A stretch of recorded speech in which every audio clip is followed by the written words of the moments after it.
Estamos estudiando la Biblia libro por libro, Nuevo Testamento. El día de hoy vamos a estudiar el libro número 7. Quiero recordar, como en cada ocasión, que estamos tratando de estudiar los libros de acuerdo a la fecha de escritura. Recuerden ustedes que las fechas de escritura son aproximadas, así que siempre que ustedes traten de encontrar o de profundizar en algún material, puede haber diferencias en las fechas, los cuales realmente no afectan ni su contenido, ni la estructura de la epístola y por supuesto la enseñanza o la aplicación para nosotros el día de hoy. Pero es bueno tratar de acomodarlas cronológicamente porque eso nos permite no solamente una mayor comprensión de la epístola, sino tratar de entender el momento y sobre todo el impacto que el autor de cada carta o de cada epístola intentó tener, inspirado por el Espíritu Santo, en sus primeros lectores. En esta ocasión, el libro que vamos a estudiar es la segunda epístola de Pablo a los Corintios. Ya en el tema anterior les comenté que existe la probabilidad de que hayan sido 4 cartas, no 2, y que sin embargo nosotros tenemos 2 de ellas. También que existe la probabilidad de que la segunda epístola sea la unión de 2 de ellas, y si esto es así, entonces únicamente lo que fue la primera carta quedaría extraviada. Ya comentamos en la ocasión pasada que la iglesia de los Corintios era una iglesia que lamentablemente llegó un momento en el que empezaron a perder el rumbo. Se apartaron de la santidad a la que Dios los había llamado, y esto ocurrió porque la iglesia empezó a permitir que la división o las divisiones que había dentro de la congregación se hicieran cada vez más grandes. Decíamos en la ocasión pasada que desafortunadamente, ¿verdad? En una iglesia los peores enemigos o el peor enemigo no es Satanás, no es el diablo, no son sus demonios. Muchas veces somos los propios creyentes que no caminamos o que no nos mantenemos en ese rumbo de santidad a la cual hemos sido llamados y empezamos a traer o tener comportamientos dentro de la iglesia, ¿verdad? Que ya no son acordes a la palabra de Dios. Lamentablemente, hermanos, en la gran mayoría, si no es que en todas las iglesias en el mundo, llegamos personas que antes de tener a Cristo teníamos viejos hábitos, viejas costumbres. Y si nosotros no nos entregamos completamente a Cristo, de tal manera que vamos en ese camino de santidad, tarde o temprano vamos a actuar dentro de la iglesia de acuerdo o acorde a esas viejas costumbres, ya sea que seamos personas chismosas, que nos guste causar divisiones, qué sé yo, algunas de las diferentes circunstancias que ocurrieron en Corinto, y entonces vamos a empezar a comportarnos de esa manera dentro de la iglesia, y si no hay una disciplina oportuna, esto puede llegar a traer grandes divisiones y grandes problemas, hermanos, en nuestra iglesia, que fue lo que pasó en la iglesia de Corinto. En esta ocasión, vamos a recordar que Pablo se vio en la necesidad de escribir una segunda epístola, y a partir de este momento, cuando hable yo de la segunda epístola, me voy a referir exactamente a la epístola canónica, es decir, a la que tenemos nosotros, hermanos, en nuestras manos. Vamos a recordar entonces algunos aspectos de esta epístola. En primer lugar, que el autor también es el apóstol Pablo. ¿Dónde se encontraba Pablo cuando escribió la segunda epístola? Muy probablemente se encontraba en la región de Macedonia. Dicen algunos que específicamente él escribió mientras estuvo en la ciudad de Filipos. Allí en Filipos, hermanos, él se encontró con Tito. Tito era uno de sus colaboradores, de sus muchos colaboradores, a quien había mandado a Corinto, hermanos, cuando había enviado la primera carta, con el propósito de que este varón le trajera noticias a Pablo de cómo se encontraba la iglesia y cuál había sido el resultado de su primera carta. La verdad es que Pablo, hermanos, era un hombre que realmente se preocupaba mucho por las iglesias. Dice aquí 2 de Corintios capítulo 11, versículo 28, a donde les voy a pedir por favor que me acompañen.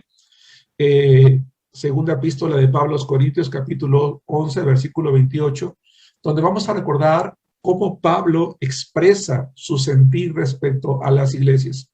Pablo no era un hombre que llegaba, establecía una iglesia, se iba y ya se olvidaba de ella, no le importaba, no.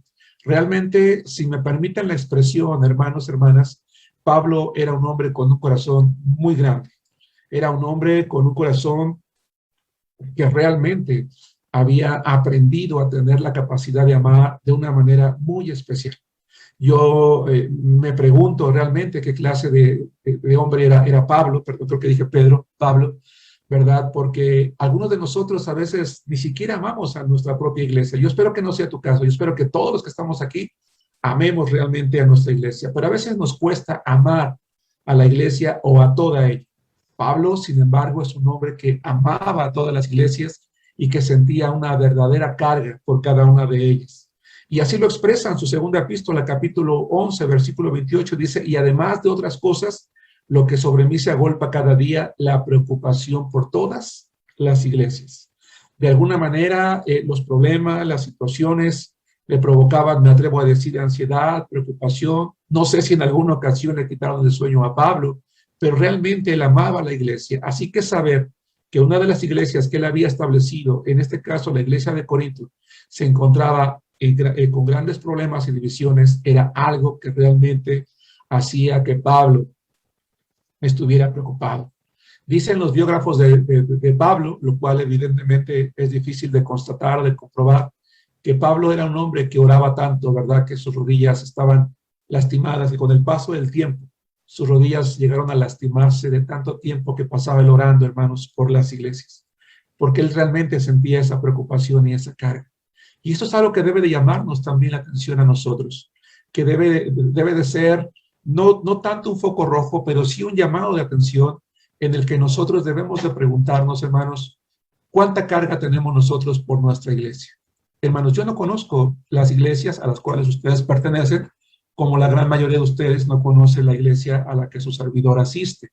Pero me atrevo a creer que la gran mayoría, hermanos, porque la iglesia está compuesta por seres humanos, y cuando los seres humanos interactuamos, pues tarde o temprano se originan problemas. La pregunta es, ¿qué tanta carga sientes por tu iglesia? ¿Te preocupa lo que pasa en tu iglesia? ¿Oras por ella? ¿Cuánto tiempo dedicas a orar por tu iglesia, por tu pastor, por los predicadores, por los maestros, por los misioneros, por los varones que están al frente, por las mujeres que sirven dentro de la iglesia de acuerdo a los ministerios que como mujeres pueden llevar a cabo? ¿Hay algún problema? ¿Hay algún chisme? ¿Hay alguna división? ¿Hay contiendas? ¿Sientes que tu iglesia se está yendo a pique? ¿Que no crece? ¿Que está estancada? ¿Te preocupa? ¿O simple y sencillamente eres una hermana, un hermano que llega, se sienta y no se preocupa por los demás? Desafortunadamente en las iglesias hay miembros así. Hay miembros que dicen, a mí no me importa lo que pase, no me importa quién viene, quién no viene, yo a la iglesia lo que voy y punto. No me meto en problemas.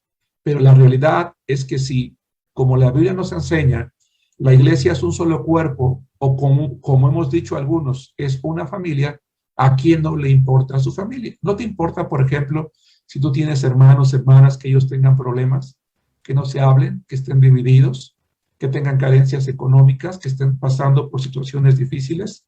¿No te preocupa, no te llama la atención, no haces algo con el propósito de ayudarlos? Si tú amas a tu familia, yo creo que sí lo haces. Bueno, nosotros tenemos que hacer exactamente lo mismo por la iglesia, y por eso, hermanos, si nosotros logramos, somos creyentes que actuamos de esta manera, entonces nosotros vamos a entender mejor lo que Pablo está diciendo en este versículo 28. Hay ocasiones que cuando nosotros leemos la Biblia, hermanos, pasamos muchas cosas por alto, pero este pasaje de la Biblia, ¿verdad? Nos enseña una cosa. Es más, además de la carta a los filipenses, hermanos, la segunda epístola de Pablo a los Corintios es considerada como una de las epístolas más personales de Pablo. Es una epístola donde él realmente abre su corazón, donde conocemos sus emociones, conocemos sus sentimientos, conocemos al hombre, conocemos que no era un Superman, que no era un superhombre, que no era alguien que no sentía, que no le dolía, era alguien que realmente tenía una carga. Y por eso él está expresando esa preocupación, y por eso es que allá por el año 55 después de Cristo, aproximadamente un par de meses después de haber escrito la primera epístola, estando en Macedonia, insisto, él decide escribir una segunda carta. ¿Por qué? Bueno, Pablo regresa, se encuentra con Tito. Tito le dice que, pues, afortunadamente la iglesia recibió con bien la primera epístola. Hay algunas situaciones quizás que no cambiaron completamente. Todavía había algunos que ponían en tela de juicio su llamado, su ministerio, su apostolado, que consideraban que no era ni siquiera digno de recibir un salario porque ni siquiera era un apóstol, no podía ser llamado como tal, pero que de manera general la iglesia había empezado a tomar cartas en el asunto respecto a lo que él les había escrito. Pero había en particular algunas cosas, 4 de manera más específica, que orillaron a Pablo a escribir de manera inmediata esta epístola. Recuerden ustedes que Pablo fue un hombre que él pasaba muy poco tiempo en la mayoría de lugares donde él estaba. Normalmente pasaba varios fines de semana o varios días de reposo, como dice la Biblia, pero Éfeso y Corinto, que es el caso que estamos diciendo, son los lugares donde más tiempo pasó. Realmente invirtió tiempo y trabajo y por eso era importante para él el poder estar seguro de que las cosas allí iban a marchar bien en el corto plazo. Entonces, ¿qué motivó a Pablo a escribir esta segunda epístola? Por lo menos 4 cosas. La primera, explicarles a la iglesia de nuevo por qué había tardado en hacerles una nueva visita. Recuerden que visita a la iglesia cuando la establece, hace una visita relámpago, pero la iglesia esperaba que él fuese personalmente a enfrentar las situaciones que estaban ocurriendo, pero el ministerio que tenía Pablo, afortunadamente, por un lado, le exigía mucho tiempo, pero desafortunadamente por el otro, pues no le permitía estar disponible para poder ir a aquellas iglesias que lo necesitaban más tiempo. Y entonces Pablo les explica, ¿verdad? Que por esta razón él no puede ir a visitarlos, pero que sin duda pensaba pasar por Corinto y así fue, hermanos. Si nosotros leemos el libro de los Hechos, nos vamos a dar cuenta, y ya lo mencionaba yo en la clase anterior, que él tuvo la oportunidad de hacer otra visita. De paso, les explica de nuevo acerca de su apostolado, acerca de la realidad o de la veracidad de su llamado y de por qué la iglesia no solamente podía, sino que debía de verlo y de escucharlo a él, hermanos, con ese respeto, con el respeto de un apóstol. La segunda razón por la cual Pablo decide escribir de manera inmediata, hermanos, pronta, una segunda epístola, es también para animar a la iglesia. Permítame utilizar la palabra alabar, porque aunque la iglesia había estado en una situación muy crítica, la verdad es que la gran mayoría había resuelto empezar a corregir lo deficiente, y entonces Pablo alaba su obediencia. Ellos estaban escuchando el consejo. Estaban empezando a poner atención y a llevar a la práctica todas aquellas recomendaciones que el apóstol les había dado. Incluso, si ustedes recuerdan, yo les comenté en la semana que les recomendaba que en una sola sentada leyeran la epístola de manera completa para que pudieran tener un panorama más claro de lo que está pasando allí. Y recordarán ustedes que específicamente hay una situación muy grave, que es el que un hombre tomó a la mujer de su padre, a su madrastra, ¿verdad? Para tener pues relaciones sexuales con ella, lo cual la iglesia no había disciplinado en su momento, pero que termina haciéndolo. La segunda epístola nos enseña que este hombre había mostrado arrepentimiento, y Pablo, al alabar a la iglesia, en el sentido de que ellos estaban empezando a corregir lo deficiente, aplaude que han disciplinado a este hombre, pero también los motiva a que, en virtud de que lo han disciplinado, en virtud de que él ha respondido favorablemente espiritualmente, la iglesia tiene que perdonarlo y tiene que restaurarlo de manera inmediata. Y este es uno de los temas, una de las razones por las cuales yo les decía, hermanos, la ocasión pasada, que sin duda la epístola de Pablo a los Corintios es una epístola que los pastores deberíamos de dominar y de manejar muy bien por lo práctico. Y es que esta epístola nos enseña muy bien lo que es la disciplina, cómo se debe de ejercer, cómo se debe de llevar a la práctica. Pablo dice, disciplinen a este hombre, y una vez que él se ha arrepentido, dice, perdónenlo y restáurenlo de manera inmediata.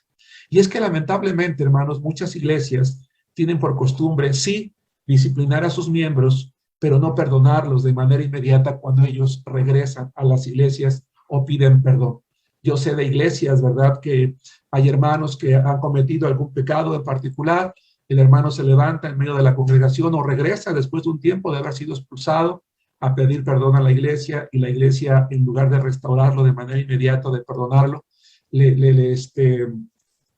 pues mantienen todavía esa disciplina, ¿verdad? Diciendo, bueno, primero tienes que estar en la iglesia, tienes que dar testimonio de fidelidad, y a veces dicen, si durante un año tú asistes regularmente, y si durante un año tú das muestra de fidelidad, entonces en un año vemos tu restauración, ¿verdad? En ninguna parte de la Biblia vemos que una persona es disciplinada y después de 5 meses, 6 meses, 1 año o 2 años, tiene que ser restaurado.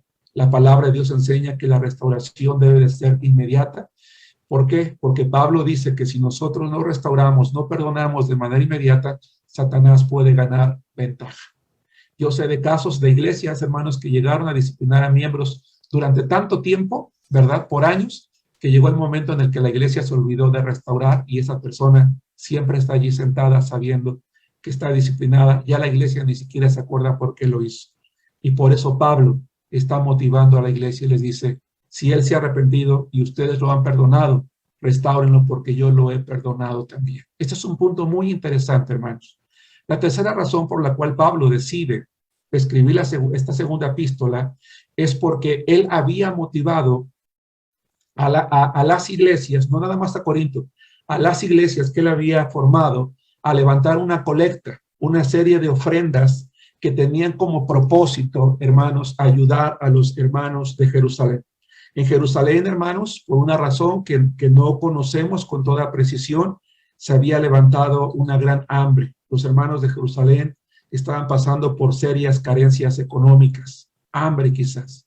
Y entonces Pablo, ¿verdad? Un hombre acostumbrado a saber que tenía que ayudarse uno, o que tenemos que en la iglesia que ayudarnos unos a otros, él motiva a las iglesias, hermanos, a levantar ofrendas con el propósito de que se envíen en conjunto a los hermanos pobres de Jerusalén. Y eso es algo muy bonito, ¿verdad? Porque yo me atrevo a pensar que la gran mayoría de iglesias, cuando tenemos problemas entre los miembros, y me refiero a económicos, pues tratamos de ayudar a los hermanos dentro de las posibilidades que tenemos, pero pocas veces lo hacemos con nuestras iglesias, o por lo menos con nuestras iglesias de nuestra fe, de nuestro compañerismo. Y Pablo nos enseña aquí esto, ¿verdad? Que es bueno también ayudarnos, hermanos, entre las iglesias cuando se está pasando por alguna necesidad. Pienso, por ejemplo, ahorita estamos hablando de lluvias, ¿no? Hay lugares donde hay huracanes, donde de verdad templos son arrasados, inundados, y muchas veces hay familias que se quedan sin lo básico, sin lo elemental, que pierden muchas cosas. Y una buena práctica que podríamos nosotros realizar es esa, ¿verdad? El poder ayudarnos unos a otros. Pero también, ¿verdad? Pablo, sabiendo la situación que está pasando en Corinto de división, ¿verdad? Y trayendo el testimonio de los hermanos de Macedonia, que ellos habían sido muy generosos en su ofrenda, los invita, hermanos, a que ellos no se olviden que ellos también se habían comprometido, hermanos, a levantar una ofrenda. Dice Pablo, para que cuando yo vaya, entonces no se tenga que recoger la ofrenda y yo pase la vergüenza, porque él se había hecho acompañar por algunos hermanos, ¿verdad? Diciéndoles que Corinto estaba levantando una ofrenda, y dice, para que yo no tenga que llegar y pase la vergüenza de encontrarme que ustedes no han hecho nada. Es interesante que Pablo motiva entonces a la iglesia a ser generosos en el dar. Hay un versículo o una serie de versículos, hermanos, en 2 de Corintios capítulo 9, versículo 6, que me voy a permitir leer. 2 de Corintios capítulo 9, versículo 6 dice, pero esto digo, el que siembra escasamente también segará escasamente, y el que siembra generosamente, generosamente también segará. Cada uno dé como propuso en su corazón, no con tristeza ni por necesidad, porque Dios ama al dador alegre. Hermanos, normalmente, en un buen número de iglesias, estos versículos son sacados de contexto para justificar que hoy las iglesias ya no debemos de levantar diezmos, porque la Biblia en el Nuevo Testamento no nos enseña a levantar diezmos. Lo que este pasaje de la Biblia dice es que cada quien ve como propuso en su corazón. Esto no es cierto. Porque para empezar, hermanos, 2 de Corintios 9, 6 y 7 no está hablando de las ofrendas ni de los diezmos que se levantan en la iglesia. Está hablando de las ofrendas que se levantan para los pobres. Eso es algo muy importante.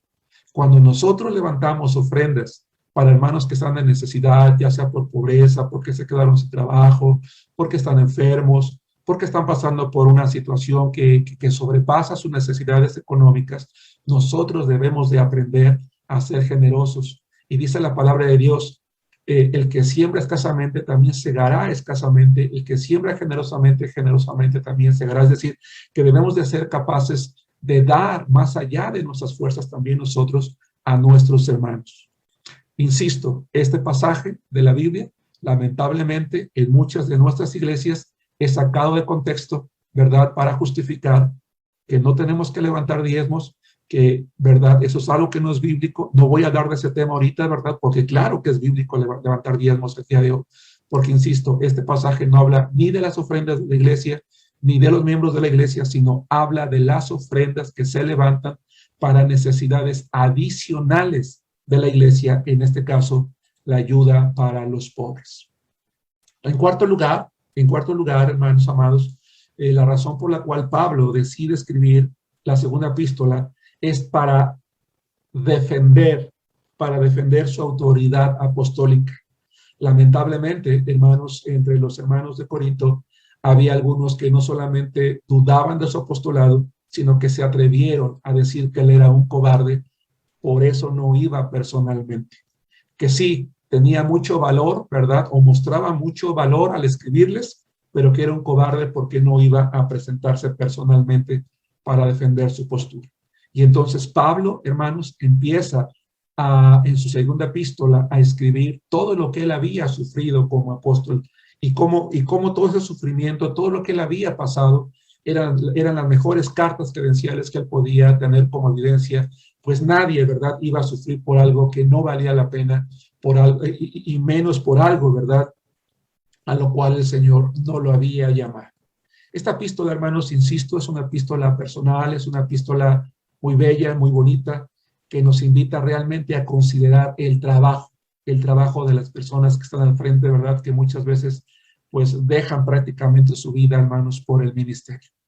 Hay algunos versículos clave que me gustaría que pudiéramos leer en esta noche, y voy a invitar a alguien que abra su micrófono y que busque la segunda epístola de Pablo a los Corintios, capítulo 10, versículos 15 al 18. Y posteriormente, segunda de Corintios 12, 14 y 15. Insisto, segunda Corintios 10, 15 al 18. Alguien, por favor, abra su micrófono y lea, por favor, esta porción de la Biblia. Estamos estudiando la segunda epístola de Pablo a los Corintios. Estamos en la materia del libro por libro, Nuevo Testamento, y aunque es un panorama general lo que estamos estudiando, estamos haciendo énfasis en cuestiones, ¿verdad?, que realmente son relevantes y que nos invitan a profundizar. Bien, ¿quién ya lo encontró? Yo, pastor.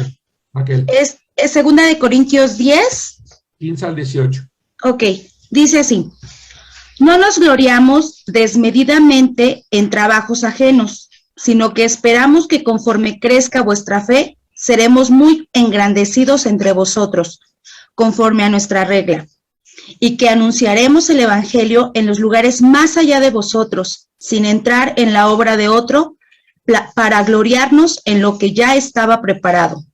Mas el que se gloríe, gloríese en el Señor, porque no es aprobado el que se alaba a sí mismo, sino aquel a quien Dios alaba. Amén. Amén. En aquellos tiempos, hermanos, existía la costumbre de que cuando un predicador era itinerante, es decir, iba de un lugar a otro, él debía de viajar con ciertas cartas de recomendación, y era común que ese predicador itinerante no solamente llevara esas cartas de recomendación, sino que solía pues hablar de la obra que él había llevado a cabo, y era algo que Pablo no acostumbraba.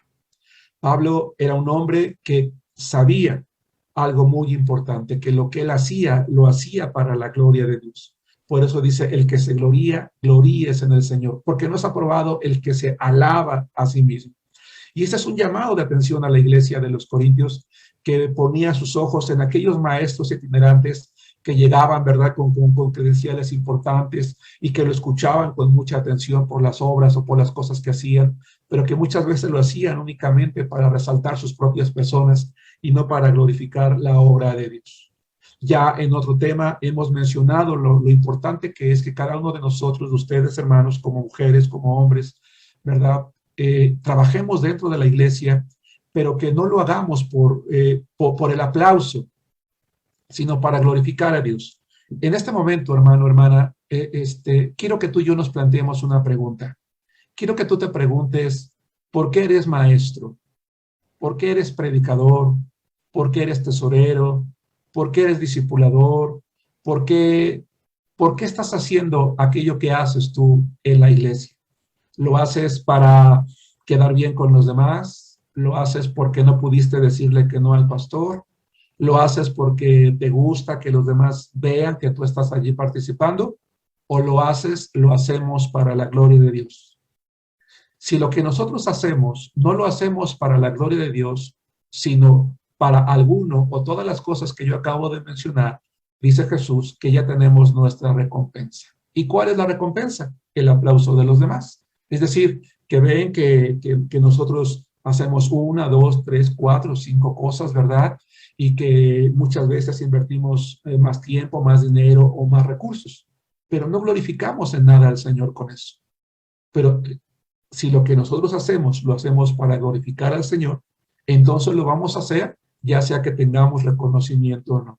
Claro, todos los seres humanos, incluso si yo soy honesto con ustedes, los pastores a veces también necesitamos que alguien nos diga que el sermón fue de bendición, ¿verdad? O que el consejo fue útil, o que el trabajo se está haciendo bien. Pero no trabajamos para eso. Todos los seres humanos en algún momento necesitamos que alguien nos diga que estamos haciendo las cosas bien, pero no es eso lo que estamos buscando, no es eso lo que nos mueve, y no es eso lo que movía a Pablo. Pero entonces tú te preguntarás, ¿por qué Pablo hace un detalle tan grande en su segunda epístola de todos sus sufrimientos, de todo el trabajo que ha hecho? Y es porque él se ve obligado.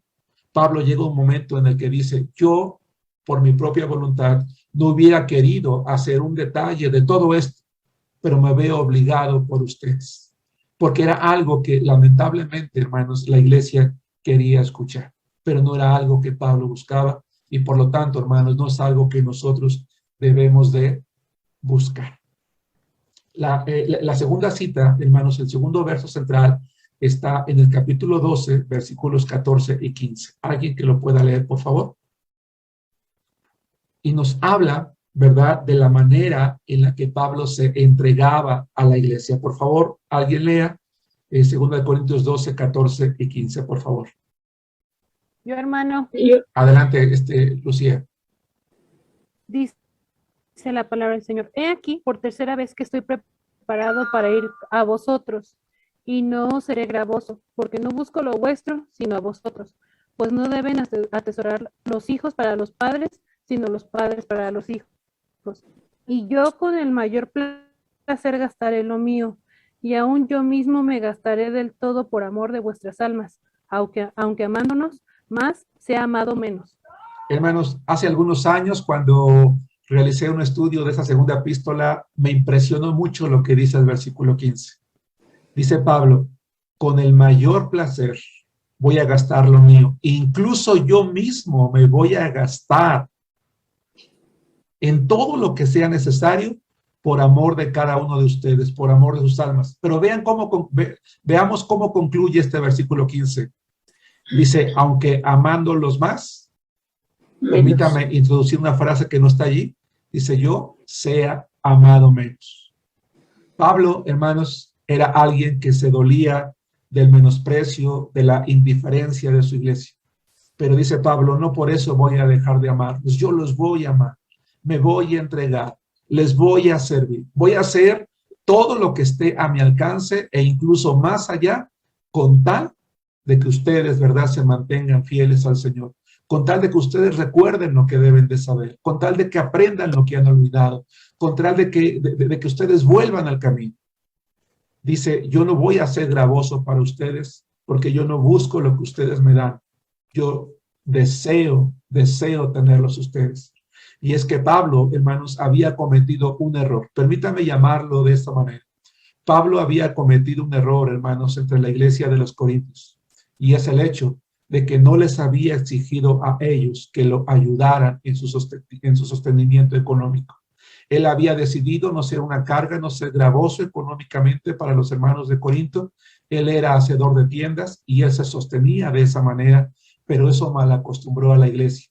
Y con el tiempo la iglesia dijo, si él fuera de verdad un apóstol, si él tuviera credenciales de recomendación, si él mismo estuviera consciente de que es un apóstol, nos pediría un sustento, pero no lo pide precisamente porque él sabe que no es digno.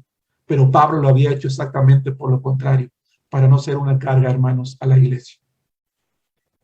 Y todo eso, tarde o temprano, ¿verdad?, vino a influir en su estado de ánimo, pero no así en el amor que tenía, hermanos, para su iglesia.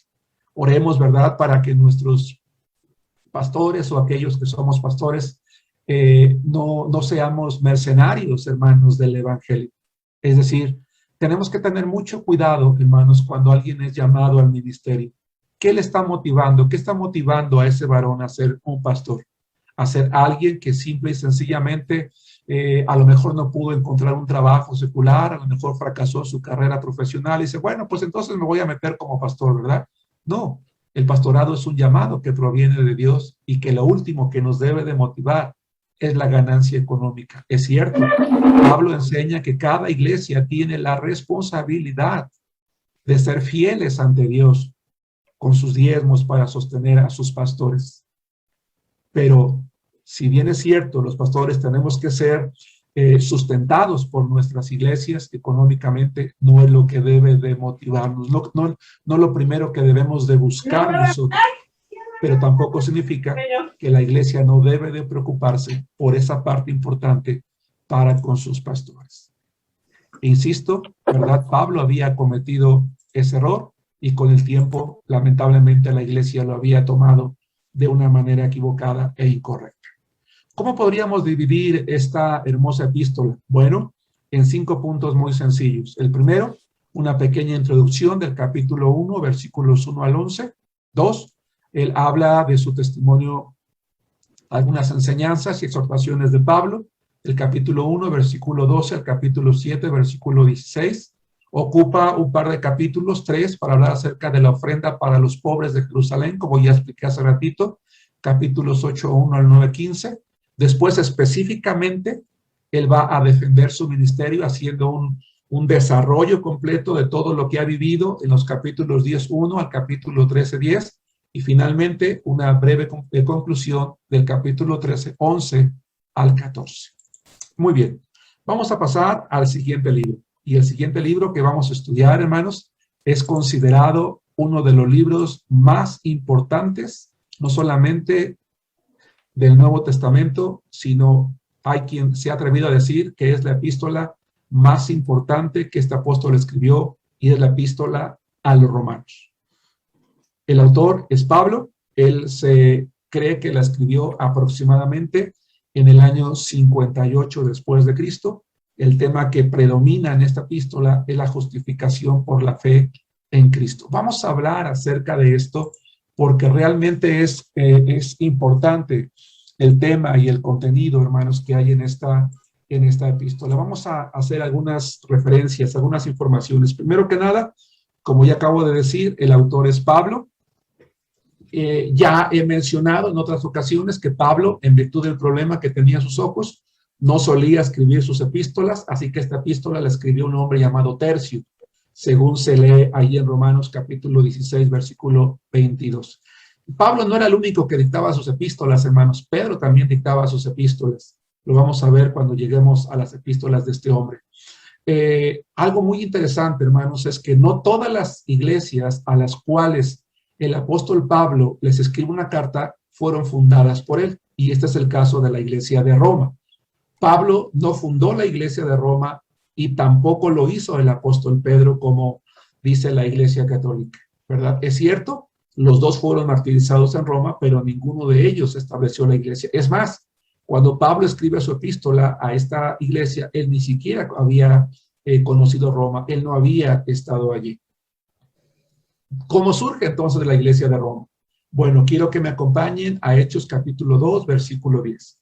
Varias iglesias, hermanos, como la iglesia de Colosas, de Hierápolis, en este caso de Roma, fueron iglesias que fueron surgiendo con el trabajo ya sea de de colaboradores de los apóstoles o incluso de los creyentes que eran dispersados a causa de su fe, que sufrían la persecución y que en virtud de ello, pues tenían que estar en otras localidades, pues de manera forzosa. Hechos capítulo 2, versículo 10, habla de hombres que llegan a Jerusalén de las provincias de Frigia, de Panfilia, de Egipto y en las regiones de África, más allá de Cirene, y romanos aquí residentes, tanto judíos como prosélitos. Se cree, ¿verdad?, que muchos de estos convertidos allí en el Pentecostés regresaron a sus provincias y en aquellas provincias, pero en este caso particularmente en Roma, empezaron a compartir el evangelio, empezaron a predicarlo y entonces surgieron iglesias, entre ellas la iglesia de Roma.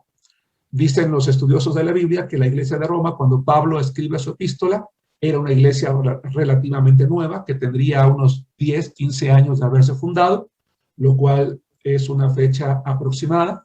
De cierta manera, esta iglesia no tenía en sí un problema en particular o específico o tan grande como otras iglesias, pero Pablo decide escribirles a ellos. ¿Por qué? Bueno, vamos a hacer un poquito de historia, hermanos, muy, muy breve en la vida de Pablo. Pablo era un misionero. Y como yo comenté en alguna otra clase, un misionero se espera, aunque no es lo común, que habitualmente sea o una persona o un equipo de personas que van a una localidad, llámese ciudad, llámese país, etcétera, provincia, a establecer una iglesia, dejar allí un equipo, ¿verdad?, de pastores, de personas capacitadas, e inmediatamente después de cierto tiempo ir y establecer otras iglesias. Y siempre estar buscando nuevos lugares, nuevas provincias, nuevas ciudades. En el tiempo de Pablo esto era más común, ¿verdad? Y en aquel entonces Pablo tenía la intención de visitar a Roma, pero no para quedarse allí. En realidad Pablo era un hombre, realmente era un visionario. Él quería llegar a España, según lo comenta aquí mismo en la epístola, ¿verdad? De Romanos capítulo 15, versículo 24 a 28, anótenlo, no lo vamos a ver. Él realmente quería ir a España, pero pensaba pasar por Roma. ¿Por qué? Porque él quería ir a Jerusalén a dejar la ofrenda para los santos. Una vez que dejara la ofrenda para los santos, pensaba viajar a Roma y de allí ir a España. Lamentablemente, hermanos, las circunstancias no le permitieron a Pablo ver cumplido sus sueños, porque si bien es cierto, él sí pudo ir a Roma, lo hizo de manera obligada porque él fue arrestado en Jerusalén, él estando allí en la cárcel, apela a César y termina llegando, hermanos, a Roma, pero en una situación, vamos a llamarla desafortunada, humanamente hablando, porque según Hechos capítulo 28, él llega como prisionero. Y digo desafortunada, pero quizás no es la mejor palabra. ¿Por qué? Porque cada situación o cada circunstancia que Pablo vivía, lejos de hacer que él decayera moralmente, él entendía que Dios tenía maneras muy particulares de llevarlo a lugares donde él había planeado llegar de una manera distinta. Porque siendo prisionero, Pablo pudo predicarle a soldados, a mucha gente que de otra manera él no podía, hermanos, él no hubiera podido hablarles, no hubiera podido predicarles. En alguna carta él nos dice, ¿verdad?, cómo él había sido testimonio, y lo vamos a ver más tarde en algunos versículos, a todo el pretorio, ¿verdad?, a todos esos soldados que estaban bajo los cuales él estaba, hermanos, en custodia. Y yo puedo imaginarme, ¿verdad?, permítame usar esta palabra, ¿no?, pobre del soldado que estaba atado con grilletes a su izquierda y el otro a su diestra, porque habrán escuchado no el evangelio de Pablo, sino toda una exposición teológica del evangelio, ¿verdad?, porque tenía tiempo suficiente. Ese era Pablo. Pablo era un hombre que sabía que a donde el Señor lo llevara, él únicamente tenía una tarea, y esa tarea era la proclamación del evangelio. Y quiero regresarme un poquito a Hechos capítulo 2, versículo 10. No lo hagan en sus Biblias, porque en este caso estos hombres llegan allí y regresan a sus comunidades y predican el evangelio. Pero vamos a ver más tarde, hermanos, en otras epístolas, que muchos creyentes tuvieron que hacerlo de manera obligada por las persecuciones. El punto es que, ya sea de manera voluntaria o siendo perseguidos, como era el caso de Pablo, el evangelio se empezó a propagar de tal manera que el imperio fue llenado del evangelio. Y esto me hace pensar cómo, hermanos, a través de las generaciones, los cristianos hemos dejado de ser bíblicos en ese sentido. ¿A qué me refiero? Que hemos dejado de compartir el evangelio con la misma pasión que los evangelios, que los cristianos primitivos o que los primeros cristianos lo hacían, porque a donde quiera que iban, surgían iglesias nuevas. A donde quiera que iban, proclamaban el evangelio de Jesucristo. Y eso es algo que nos está faltando el día de hoy. Yo no sé si sea el caso en sus iglesias, hermanos, pero el crecimiento de la iglesia hoy en día es un crecimiento que realmente como tal se ha estancado. Es realmente muy poco, ¿verdad? Son muy pocos lugares donde están surgiendo nuevas iglesias, hermanos, y es por esto. Es porque no estamos aprovechando las circunstancias. Hermanos, por ejemplo, si nosotros pensáramos en este problema llamado COVID, el COVID lo que debió de haber hecho es, debió de haber originado un crecimiento explosivo en el número de iglesias.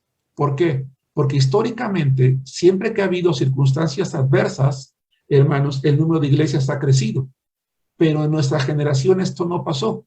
En nuestra generación lo que pasó fue que nos encerramos en nuestras casas, que no en los templos, porque y a la fecha, ¿verdad? A pesar de que ya el COVID, entre comillas, está pasando, y aunque sabemos que hay una tercera ola, y hay quien dice que hay una cuarta ola, la verdad es que muchos cristianos todavía están encerrados en sus casas, con miedo, ¿verdad?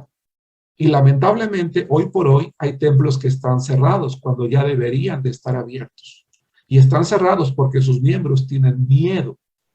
Están con miedo de ir, cuando lo que deberíamos de estar haciendo es encontrar la manera de aprovechar la ocasión y las circunstancias para proclamar el evangelio. Si nosotros hubiéramos actuado como Pablo o como aquellos primeros creyentes, eso significaría que para este momento miles de médicos, miles de enfermeras, miles de empleados de hospitales hoy serían cristianos. ¿Por qué? Porque toda esa gente debería de haber estado haciendo ello. Debería de estar proclamando el evangelio de Jesucristo. ¿Sí nos damos cuenta? Por eso es importante esto que estamos, este momento.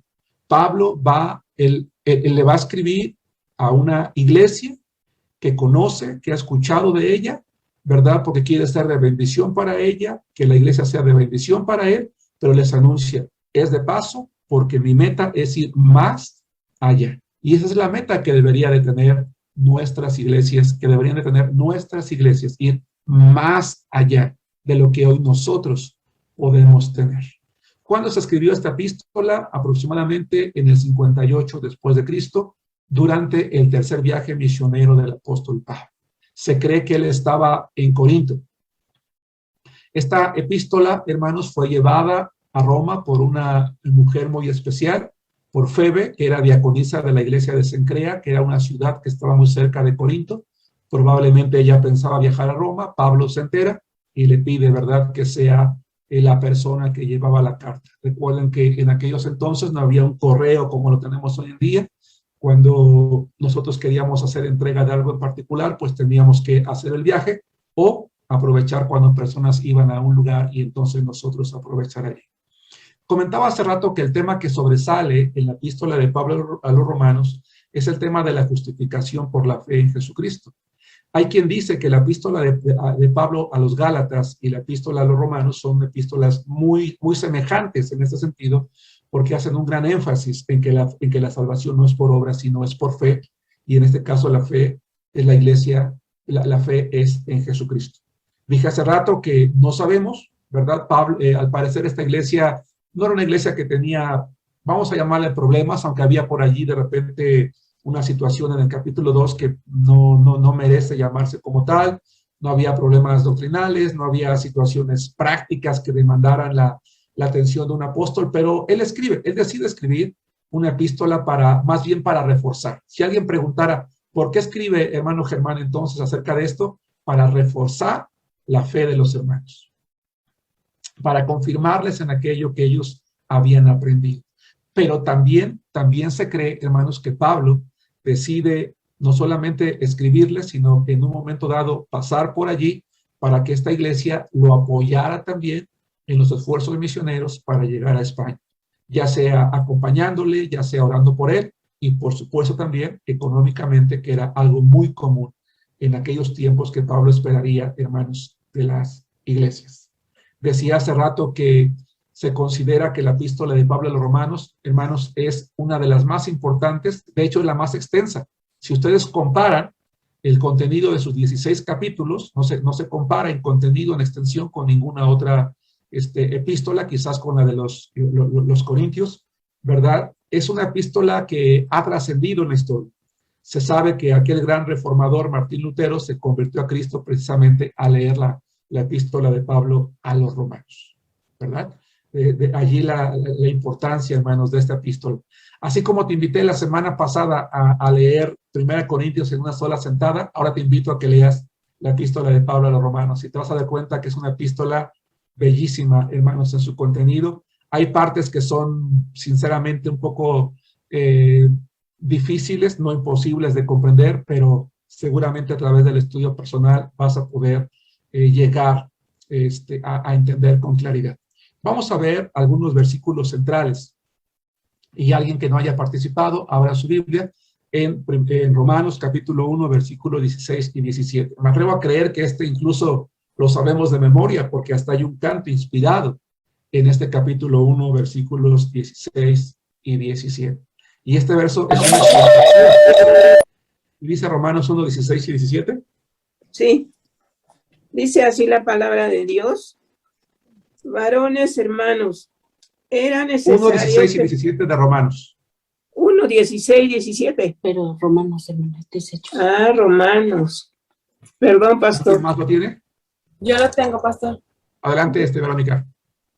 Dice, porque no me avergüenzo del evangelio, porque es poder de Dios para salvación a todo aquel que cree, al judío primeramente y también al griego, porque en el evangelio la justicia de Dios se revela por fe y para fe, como está escrito, mas el justo por la fe vivirá. Pablo echa mano de lo que el profeta Habacuc había dicho siglos antes: el justo por la fe vivirá. Es esa fe salvadora que nos lleva a creer en Jesucristo. El evangelio, hermanos, es poder de Dios, y es algo que no debemos de olvidar ustedes y yo. El evangelio es poder de Dios. No importa si es una persona rica, pobre, culta, inculta, es un político, es un empresario, es un hombre ignorante, es alguien que está en la calle, es una persona dura de corazón, es una persona insensible. El evangelio es poder de Dios para salvación, ¿verdad? De tal manera que cuando nosotros compartimos el evangelio, debemos de compartirlo, hermanos, como lo que es, con convicción. Hay ocasiones, hermanos, en que la gente a quienes nosotros les compartimos el evangelio no nos escucha. Y no nos escucha no porque no nos quiera escuchar, sino porque nuestra manera de compartir el evangelio es tan, permítanme usar la palabra, aunque la voy a explicar, tan simple que no llama la atención. A ver, ¿qué quiero decir con tan simple? Con tan poco convencimiento. ¿Sí? Es decir, si nosotros mismos no estamos convencidos de que las buenas nuevas, porque el evangelio, ya lo expliqué en otra clase, son buenas nuevas, de que el reino de Dios se ha acercado por medio de Jesús, que podemos entrar a ese reino de Dios y que es algo maravilloso para nuestras vidas, entonces la gente lo va a ver como algo simple, como algo sin importancia. Pero Pablo dice es poder de Dios. Y esa palabra poder es una palabra muy interesante que también ya expliqué en otro momento.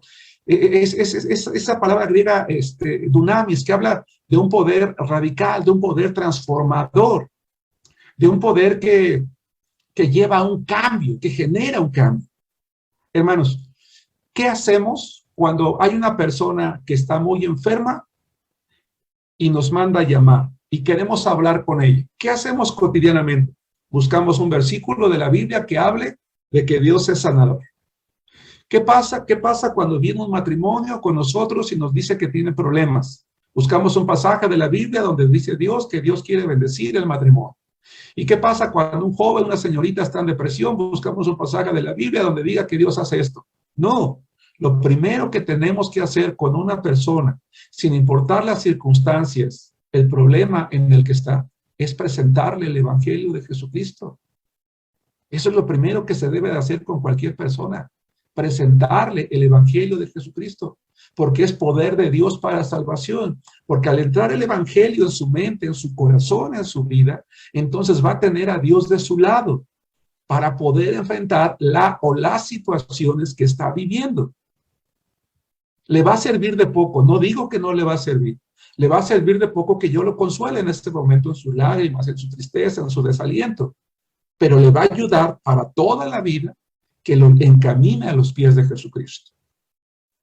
Puedo entonces consolarle de primera mano, pero tiene que llegar un momento en que tengo que decirle, mira, yo te invito a que de momento te olvides, que sé que es imposible, entiendo que lo que estás viviendo es duro, es difícil, es grave, o a lo mejor ni siquiera me lo puedo imaginar, pero mira, quiero que por un breve momento hagas a un lado esto de tu cabecita para que escuches esto. Esto es algo maravilloso, que si tú lo escuchas, tú lo crees, tú lo recibes, entonces tú vas a venir a ser un hijo de Dios. Él va a transformar tu vida, esas fuerzas que te faltan, ese ánimo que no tienes, ese aliento, ¿verdad?, que se te ha acabado, ese deseo de vivir que ya no tienes, esa esperanza de vida que estás buscando, la puedes tener si tú escuchas este mensaje. Si tú recibes a la persona de la que yo te voy a hablar, y esa persona es Jesucristo. Por eso Pablo dice, el evangelio es poder de Dios para salvación. Creo que la primera parte no requiere explicación, dice, y no me avergüenzo entonces de ese evangelio, porque es lo mejor que la gente puede escuchar. Y de allí la importancia de que sea un pasaje central que tenemos que mantener nosotros siempre en nuestro corazón. Otro pasaje central es el capítulo 12, versículos 1 y 2. Ahora sí, hermana Martínez, si gusta, Romanos 12, 1 y 2. Y alguien más vaya buscando el capítulo 13, versículos 11 al 14. Adelante, 12, 1 y 2. Dice así la palabra de Dios.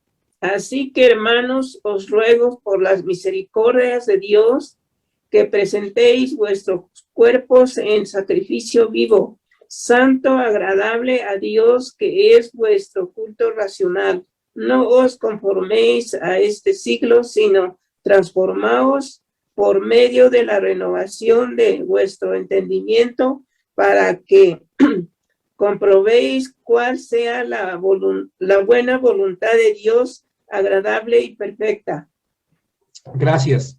Hermanos, Pablo hace una invitación en este capítulo 12, versículo 1. Y la invitación que él hace es una invitación que no procede del corazón, en primer lugar, que no procede desde la fe, en primer lugar, sino que proviene de la razón. Y Pablo nos está diciendo que nos está invitando a tomar una decisión inteligente, por eso habla del culto racional. Dice, utiliza toda tu capacidad de inteligencia que tienes, utiliza esa inteligencia con la cual tú fuiste creado y voluntariamente, en un acto racional, decide ofrecerte a ti mismo, a Dios, como un sacrificio vivo, santo, agradable delante de Él. Hermanos, ¿a cuántos de ustedes, a cuántos de nosotros nos han dicho, oye, es que eres un tonto, ¿por qué te dejaste lavar el cerebro por esto? Estas son tonterías. El evangelio es para ignorantes, el evangelio es para gente tonta, para gente inculta, para gente que no sabe. No es cierto, hermanos. Creer en Jesucristo, escuchar el evangelio y tomar una decisión por Cristo es la decisión, hermanos, más trascendental que el ser humano puede tomar. Y para tomar una decisión que me va a comprometer durante toda mi vida, yo necesito usar mi inteligencia, mi raciocinio, no nada más mi fe, para poder comprender realmente la magnitud de la decisión que yo estoy tomando de entregarle mi vida a Cristo. Sí, por supuesto que, dice Pablo, el justo por la fe vivirá. Por supuesto que la Biblia dice que la fe es la certeza de lo que se espera, la convicción de lo que no se ve. Claro que sin fe es imposible agradar a Dios, sí, pero también la razón. También la razón. Por eso es importante, hermanos, que los creyentes, ¿verdad? Aquellos que son jóvenes todavía, y por qué no los que ya tenemos cierta edad, no dejemos de cultivarnos. Yo creo que ya llegó el momento, hermanos, en el que el mundo tiene que cerrar su boca creyendo que los cristianos somos torpes, somos ignorantes. Somos personas inteligentes, racionales, que tomamos decisiones bien pensadas, que nos comprometemos a hacer compromisos con Dios, pactos con Dios. Déjame contarles una anécdota, hermanos. Yo no sé si la gran mayoría de los que estamos aquí hemos escuchado hablar de Louis Pasteur. Louis Pasteur, hermanos, es un científico, ¿verdad? Cuentan los biógrafos de Louis Pasteur, hermanos, que en una ocasión él iba en un tren, iba leyendo la Biblia, y a su lado iba un hombre que le llamó la atención que fuera leyendo la Biblia, y este hombre le dice, oiga, disculpe, ¿por qué pierde el tiempo leyendo ese libro? ¿Verdad? No pierda su tiempo leyendo ese libro. Obviamente él no sabía que era Louis Pasteur, el hombre que iba leyendo la Biblia. Le dice, mire, me voy a permitir mejor regalarle un libro para que usted lea y se cultive y deja de perder el tiempo con ese libro. Louis Pasteur le dice, claro que sí, señor, con mucho gusto voy a leer el libro que tenga bien regalarme. Le voy a dar mi tarjeta para que me lo haga llegar. Y cuando este hombre vio que era Louis Pasteur, se echó para atrás y dijo, ¿es usted Louis Pasteur? Dijo, sí. ¿Cómo es entonces que usted está leyendo la Biblia? Hermanos, Isaac Newton, conocido como uno de los padres de la ciencia, ¿verdad? Este hombre, hermanos, era más teólogo que científico. Son hombres que ocuparon su raciocinio, su inteligencia, no nada más para el trabajo, no nada más para la escuela, para la universidad, sino también para investigar, también para estudiar, también para crecer en su fe. Por eso es importante, hermanos, y aplaudo que cada uno de ustedes se mantenga fiel hasta ahorita estudiando en este seminario. Pero es estudiar, hermanos, para de verdad tomar decisiones racionales que nos llevan a ofrecernos voluntariamente a Dios con compromiso. ¿Verdad? Compromisos de los cuales no nos echamos para atrás, sino vamos hacia adelante. Y cuando nosotros, hermanos, usamos ese raciocinio, esa inteligencia para ofrecernos a Dios, entonces, hermanos, nuestra manera de pensar va a cambiar y vamos a poder comprobar que la voluntad de Dios en nuestra vida es buena, es agradable y es perfecta. Es decir, que es lo mejor que nosotros pudimos hacer. Así que el día de mañana, que tu hijo, tu nieto, tu sobrino, un hermano en la iglesia, tome la decisión de ser pastor y tenía una buena carrera médica, como ingeniero, como abogado, como arquitecto, o lo que tú quieras, no le digas, oye, no pierdas tu tiempo. ¿Por qué? ¿Por qué vas a ser pastor? ¿Por qué vas a ser misionera? ¿Por qué vas a abandonar tu vida? ¿Por qué vas a echar a perder? Dile, ¿por qué es la decisión más racional e inteligente que yo puedo tomar en mi vida? Dársela a Cristo. Eso es lo que Pablo está diciendo. La gran mayoría de nosotros educamos hijos para ser buenos profesionistas, pero nunca para ser pastores o misioneros, porque creemos que es una decisión tonta, irracional y poco inteligente. Pero Pablo lo que está diciendo es exactamente lo contrario. Siguiente verso central, capítulo 13, versículos 11 al 14. ¿Alguien más prenda su micrófono? Y léalo, por favor.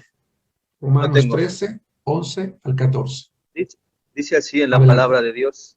Esteban. Y esto, conociendo el tiempo, que es ya hora de levantarnos del sueño, porque ahora está más cerca de nosotros nuestra salvación que cuando creímos.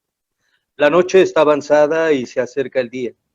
Desechemos, pues, las obras de las tinieblas y vistámonos de las armas de la luz. Andemos como de día, honestamente, no en glotonerías y borracheras, no en lujurias y lascivias, no en contiendas y envidia, sino vestíos del Señor Jesucristo y no proveáis para los deseos de la carne. Amén. Gracias. En otra ocasión, el Señor Jesucristo dijo que hay que velar y orar para no entrar en tentación, ¿verdad? Porque el espíritu está dispuesto, pero que la carne es débil. Y aquí Pablo lo que dice es que los cristianos, espiritualmente hablando, ya tenemos que despertar porque está más cerca de nosotros nuestra salvación que cuando creímos. Pablo, ¿verdad? No está hablando de que aún no somos salvos y que un día lo vamos a hacer. Si ustedes, hermanos, han estudiado la palabra de Dios, y si no, déjenme explicarlo ahorita de manera muy breve, la salvación, hermanos, como tal, la salvación del ser humano como tal, se puede dividir en 3 tiempos. Y llamo su atención para poder entender este versículo. La salvación como tal puede dividirse en 3 tiempos: pasado, presente y futuro. Fuimos salvos en el momento en el que nosotros recibimos a Jesús como nuestro único y suficiente Salvador. Eso es un hecho. Y esa salvación no la perdemos. Pero en el presente estamos siendo salvos. ¿De qué? Del dominio del pecado. En el futuro seremos salvos. ¿De qué? De la presencia del pecado en nuestro cuerpo. A esto es a lo que se está refiriendo Pablo cuando dice: está más cerca nuestra salvación que cuando creímos. ¿Por qué? Porque cuando estemos delante del Señor, cuando estemos en su presencia, vamos a ser salvos de la presencia del pecado en nuestra vida, no de la salvación eterna. No sé si me expliqué. Pasado, presente y futuro. En el pasado fuimos salvos en el momento en el que creímos. En el presente estamos siendo salvados del dominio del pecado. Y en el futuro seremos salvos de la presencia del pecado en nuestra vida. Por eso Pablo hace una exhortación a vivir, ¿verdad?, honestamente, a dejar atrás el pecado, e incluso hace un llamado en el versículo 14. Dice: vístete del Señor Jesucristo y no proveas, no des voluntariamente para los deseos de la carne, es decir, huir de todo aquello que nos aparta de una vida de obediencia. De hecho, si ustedes leen la epístola de Pablo a los Romanos, se van a dar cuenta que por lo menos del capítulo 1 al 12 habla de esa justificación por medio de Jesucristo, y del capítulo 13 en adelante ya es una parte práctica. ¿Cómo podríamos dividir, hermanos, esta epístola? A través de 5 puntos también. El primero, en el primer punto, Pablo habla de que todo hombre está condenado por sus pecados. Capítulo 1, versículos 18 al 13-20. ¿Por qué?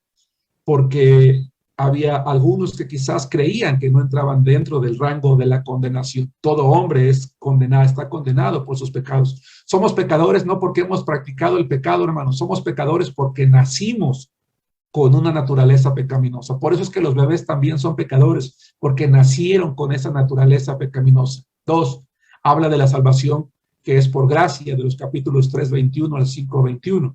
3, habla de la suficiencia de la gracia de Dios, de los capítulos 6:1 al 8:39.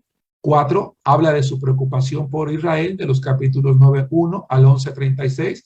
Pablo, a pesar de que él es el apóstol a los gentiles, nunca dejó de amar a su pueblo ni de preocuparse por la salvación de ellos. Por eso dedica una parte muy importante del capítulo 9 al 11, y de hecho esta es una de las partes más complicadas de poder comprender, pero insisto, con el estudio se puede entender de manera muy clara esta porción. Y más adelante, unos consejos para la vida cristiana de los capítulos 12 al capítulo 16. Muy bien. Voy a dar unos minutos, hermanos, para preguntas. ¿Alguien tiene alguna pregunta antes de continuar con el siguiente libro? ¿Me estoy explicando con claridad en lo que hemos mencionado hasta este momento, hermanos? Sí, pastor. Tengo Adelante. un pequeño, no duda, comentario, quizás podría decirse, con respecto a las salvaciones en los 3 puntos. Dice, en el pasado recibimos a Cristo, somos salvos desde el momento de recibir a Cristo como Señor y Salvador por medio del arrepentimiento y la fe. En el presente somos salvos del dominio del pecado, es decir, el Señor Jesucristo nos libertó de la esclavitud al pecado. Y dice, y en el futuro seremos salvos de la presencia del pecado en nuestra vida. Mientras estemos en esta vida, en este cuerpo carnal, podemos caer en pecado. Claro. El versículo que usted decía, velar y orar, porque el espíritu está dispuesto, pero la carne es débil. Pablo también escribía acerca de esa condición pecaminosa, de esa ley que se veía en su cuerpo. Pero en el versículo 7, en el capítulo 7 de Romanos y en el 8 dice que gracias al Espíritu Santo puede vivirse en el Espíritu libre de esa ley. En el presente, del dominio del pecado. Sí. Pero el pecado es inherente al cuerpo humano. Sí. El pecado está presente, es decir, no podemos tener una santidad perfecta en este cuerpo hasta que seamos, pues, recibamos un cuerpo glorificado, ¿no? Ahora bien, no, esto Así no es es. un pretexto, ¿no? Como una excusa para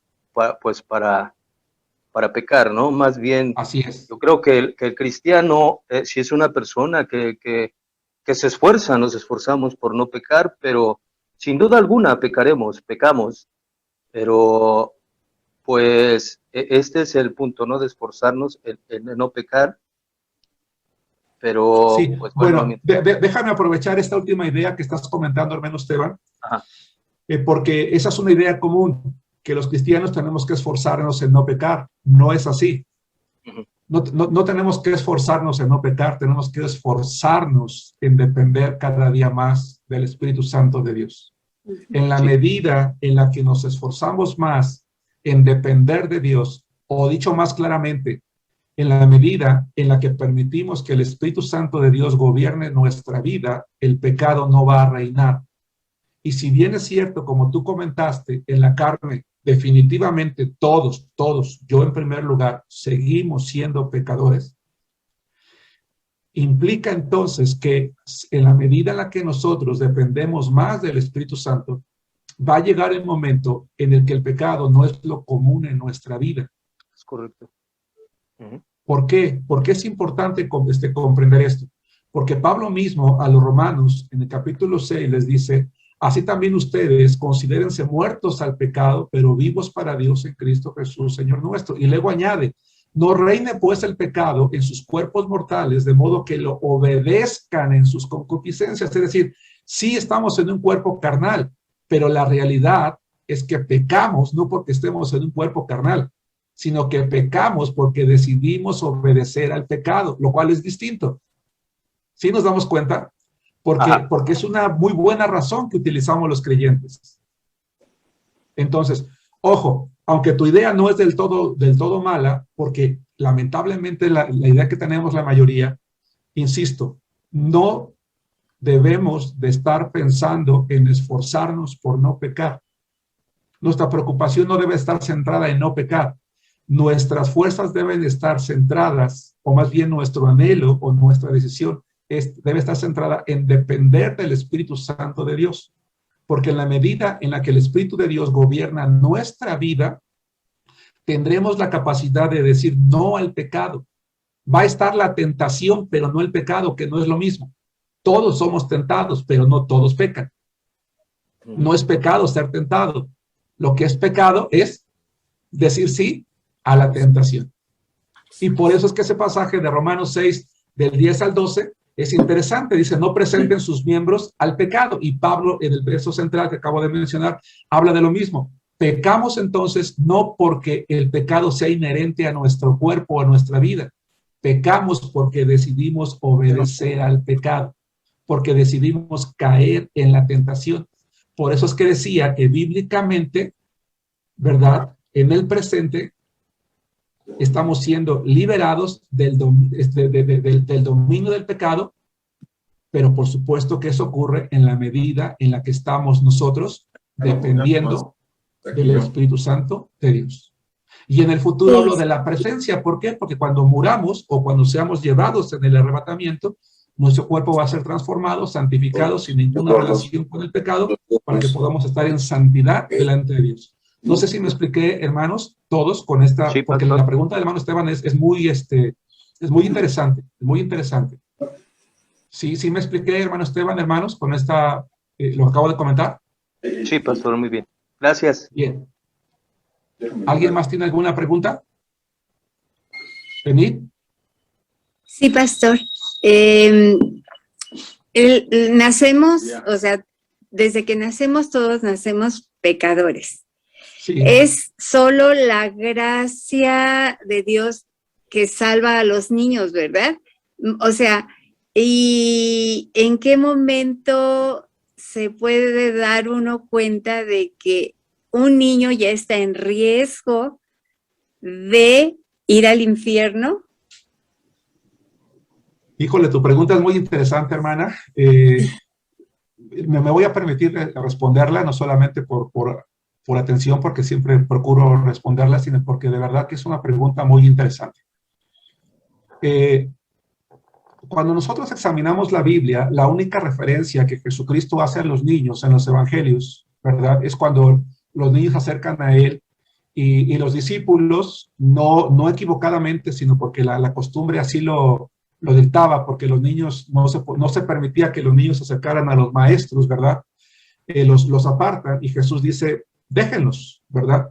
Dejen a los niños que vengan a mí porque de los tales es el reino de los cielos. Es la única referencia que hay respecto a los niños. ¿Cómo podemos nosotros establecer una doctrina para saber qué pasa con un niño cuando muere? Y en segundo lugar, ¿en qué momento podemos saber si él es capaz de ser salvo o lo fue o no? Bueno, tenemos nosotros que entender primero quién es Dios. Para poder hablar de esto tenemos que entender primero quién es Dios. La Biblia dice, primero que nada, que Dios es santo. Y al ser santo, Él no puede tener comunión con el pecado. Él es justo. Él da a cada quien lo que merece. Es decir, salvación, ojo, salvación a quien acepta el sacrificio de Cristo, condenación a quien lo rechaza. Y aquí está la clave. Él es santo, sin pecado. Es justo. Justo da a cada quien lo que merece. Salvación a quien por fe recibe a Cristo, condenación a quien lo rechaza. Es amor. Él ama a sus criaturas. Él es misericordioso. La palabra misericordia en la vida distingue a alguien que ve sufrir a otro, que no se queda con los brazos cruzados, sino que hace lo que está a su alcance para poder ayudarlo. Entonces Dios va a hacer algo por esos niños, ¿verdad? Para poder ayudarlos. Y también dice que Dios es un Dios de gracia. Da a todos, ¿verdad? Algo inmerecido. Un niño, por supuesto que cuando nace es pecador, porque todos somos pecadores. Bien, bueno. ¿Qué pasa con un niño cuando muere? La pregunta es, ¿a qué edad? ¿Verdad? Cuando un niño muere, es en el momento de su muerte, con base en los atributos de Dios, con base en quién es Dios, en el momento de la muerte, no antes. En el momento de la muerte, Dios, con base en los atributos de Dios, le aplica, le imputa a ese niño el sacrificio expiatorio de Cristo. ¿Por qué? Porque ese niño no tuvo la capacidad de aceptar o de rechazar el sacrificio de Cristo. Y no es nada más el caso de los niños. Es el caso de adolescentes o adultos con retraso mental total, absoluto. Ojo, no pensemos en las personas con síndrome de Down, porque hay personas con síndrome de Down que sí tienen capacidad de comprensión. Estoy hablando de adolescentes, jóvenes o adultos con retraso mental total, ¿sí? Cuando alguna de esas personas, un niño muere, en el momento de su muerte, Dios, con base en su santidad, en su justicia, en su amor, en su gracia, en su misericordia, Él aplica el sacrificio expiatorio de Cristo a quien no tuvo la capacidad ni de comprender su situación ni de decidir el sacrificio de Cristo y lo lleva a su presencia. Pero la pregunta es ¿hasta qué edad? No lo sabemos. Eso es lo peligroso de esto. No lo sabemos. Nosotros en nuestra iglesia tenemos la costumbre de compartirles el evangelio a los niños en la escuela dominical varias veces en el año. Porque no sabemos en qué momento un niño tiene la capacidad de recibir a Cristo. Ojo. Si tú eres maestro de escuela dominical o eres papá, no vayas a cometer el siguiente error. Hoy domingo, el maestro de escuela dominical comparte el evangelio y tu niño llega muy contento. Mamá, abuelita, acepté a Cristo en mi corazón como mi salvador personal. ¡Ay, qué bueno, hijo! Gracias a Dios. Y en 3 meses, el maestro vuelve a hablar de Cristo, vuelve a hablar del evangelio, el niño vuelve a recibir y te dice, abuelito, mamá, recibí a Cristo. No, acuérdate que tú ya eres salvo. No. Un niño, como no sabemos el grado de capacidad de percepción que tiene sobre lo abstracto, que es el pecado y lo eterno, en qué momento realmente tomó la decisión. Así que no le digas, no, tú, acuérdate que tú ya lo aceptaste, no lo hagas, no, déjalo, en un niño es válido. Ahora bien, a pesar de esto, la pregunta sigue siendo la misma, ¿hasta qué edad?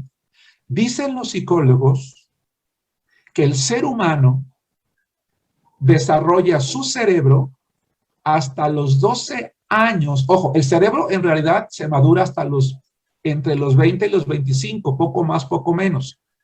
Pero la capacidad para comprender lo abstracto, ¿sí? El cielo, el infierno, el pecado, hasta los 12 años. Si esto es cierto, que no tengo por qué dudarlo, pero tampoco puedo aseverarlo porque no soy neurocirujano, ni médico, ni psicólogo, pero esto es lo que dicen los especialistas. Eso significa entonces que es nuestra responsabilidad estar predicando a los niños una y otra vez el evangelio. Esto tampoco significa que un niño de 10 o de 11 o de 12 no lo pueda comprender, porque cada caso es específico. ¿Sí me explico? Mi opinión, les voy a dar mi opinión como pastor, y subrayen esto en sus mentes. Les voy a dar mi opinión como pastor. En mi opinión como pastor, si un niño o un adolescente menor de 12 años dice aceptar a Cristo y sus padres quieren que se bautice o él quiere, yo les sugiero que no lo haga. Les sugiero, porque no tengo la autoridad para rechazar el bautismo a alguien. ¿Por qué digo sugiero? Porque con base en lo que yo les acabo de mencionar, con base en lo que sé acerca del conocimiento humano, acerca de la madurez del ser humano, acerca de lo que he estudiado, hermanos, recuerdo cuando estaba estudiando la maestría, hermanos, en familia, e investigaba acerca del comportamiento de los niños. Es algo que me llamó mucho la atención. Con base en esto, hermanos, mi sugerencia es esta. Si un papá viene y me dice, hermano Germán, mi hijo de 8, 9, 10, 11, 12 años aceptó a Cristo y se quiere bautizar, yo le digo, yo hablo con ese papá a solas y le digo, mira, y le explico todo esto que les acabo de mencionar.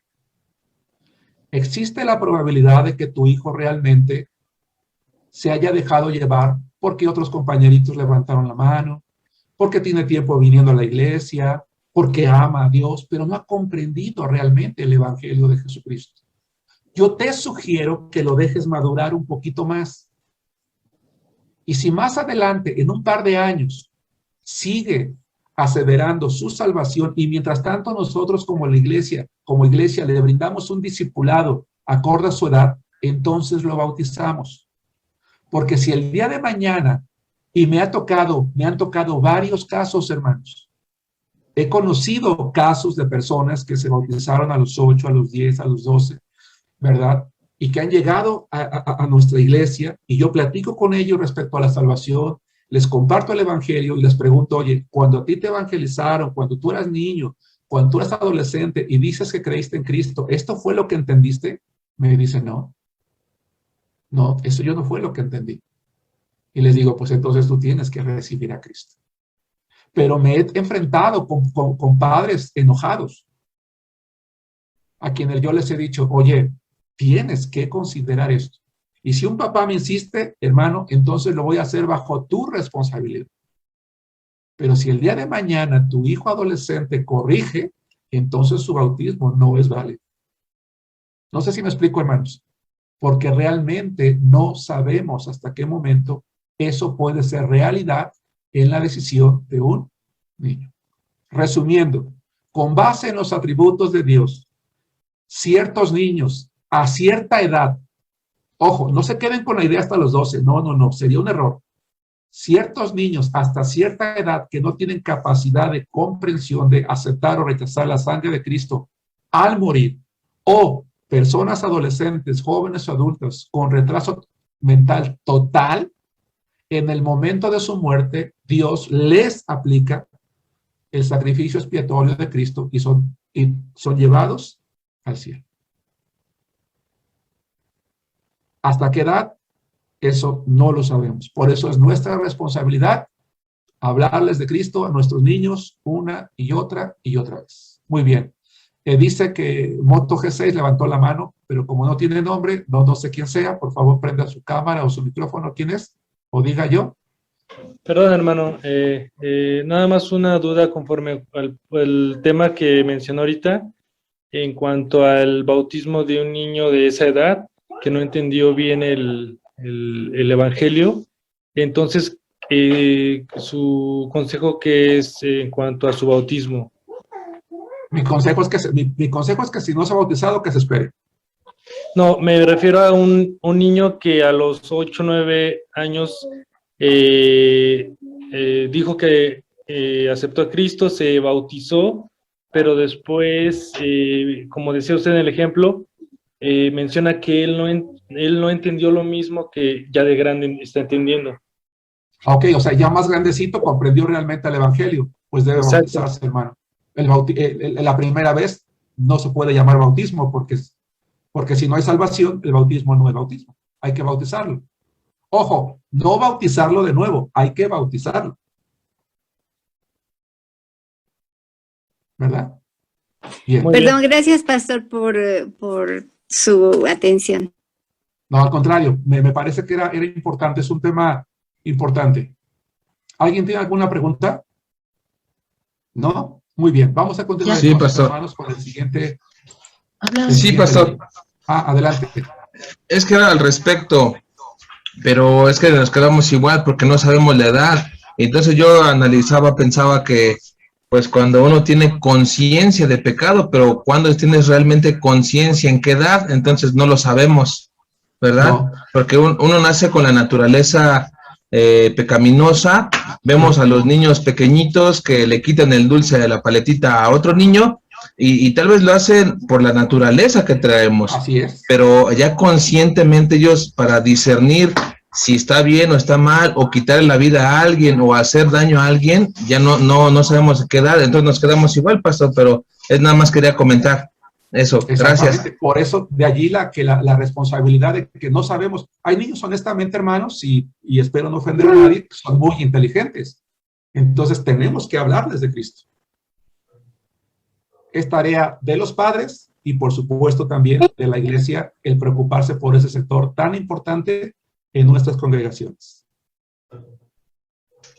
Pastor, disculpe, no sé si entendí mal yo o a ver, cuando dices cuando un niño de 12 años se bautiza y no entiende lo que es el evangelio y más adelante él decide servir a Cristo, llega a entender, o sea, cuando dice hay que bautizarlo de nuevo, ¿a qué se refiere? ¿A nuevamente bautizarlo, ser sumergido por el agua como fue la primera vez? Es que bíblicamente la primera vez no se puede llamar bautismo porque no había salvación. Por eso yo les decía hace rato que tenemos que tener cuidado. Muchas veces, tanto los pastores como los padres nos dejamos llevar por la emoción. No había salvación. Y si no había salvación, entonces lo que ocurrió con él no fue un bautismo. Porque ¿a quién se bautiza? A las personas que son salvas. ¿Qué fue lo que hizo Pablo, hermanos, en Hechos 19 cuando llegó a Éfeso y encontró a ciertos discípulos? Ellos eran discípulos, ellos habían sido bautizados, pero dice, ni siquiera habían oído que había Espíritu Santo. Entonces dice, ¿cómo que no han escuchado que hay Espíritu Santo? O sea, no eran salvos. Entonces, ¿qué hizo Pablo? No dice que los rebautizó, dice los bautizó. Entonces, hermana Silvia, si no hay salvación, no hay bautismo. Entonces, ¿qué hay que hacer cuando son salvos? Pues bautizarlos. Por eso es importante, hermanos, no dejarnos llevar por la emoción.